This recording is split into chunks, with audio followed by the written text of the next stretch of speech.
Welcome back to Grizz Vision here on Grizz TV. My name is Neal Ruhl. We're here with track coach Paul Rice. And coach, originally on the schedule, wasn't supposed to be a busy week this week, but you look up, the duel in Detroit's coming up this week. That was rescheduled due to weather. You finish a week off at Hillsdale, so a little busy week for you guys. Yeah, it's the outdoor season is so short, and we always know that weather is going to play a factor, and you hope that it's more of a factor in your training and not as much in rescheduling meets. But unfortunately this year we got stuck with some really bad weather a few weeks ago, and the traditional date that we would run the dual meet against Detroit got canceled because of snow and wind and rain and all that good stuff. So it was hard to find a date to fit it in for both of us, but we still have to get that meet in. NCAA requires so many meets in your season, and we both need that meet for it to count for our sports sponsorship. So we are going to run that meet tomorrow at Detroit. I would classify it more as maybe a glorified workout at this point, because neither school is running our best athletes or putting all of our big dogs out there. Some of them just came off of big races last weekend.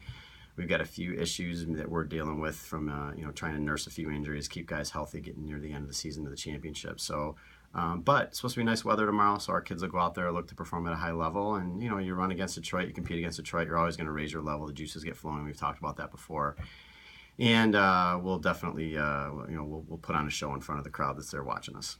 And then you wrap up the week with the Hillsdale meet as well. So Yep. what do you guys do? What do they do as athletes? What do you do as a coach to kind of manage having two meets in the same week?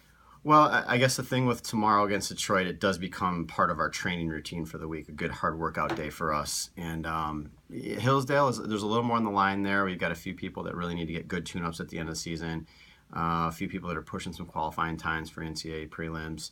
So not a big group at Hillsdale. There's only about 20 athletes or so competing this weekend, Friday and Saturday. But we're looking for some things that we need to get accomplished. It's not just going through the motions at Hillsdale. We have some things we need to get accomplished at the end of the season. And the ones that aren't competing this week, either tomorrow or at Hillsdale, are going to have a real solid week of training. This is our final week to prep for the Horizon League Championships coming up quick next week already. I can't believe it. So we're starting to taper off, but we're going to get some solid training in to make sure we're ready to go and at our best. So we're excited. Coach, we certainly do appreciate the time. As always, fans, keep up on GoldenGrizzlies.com and Twitter as well. Thanks for the time, Coach. Yep, thanks, Neal.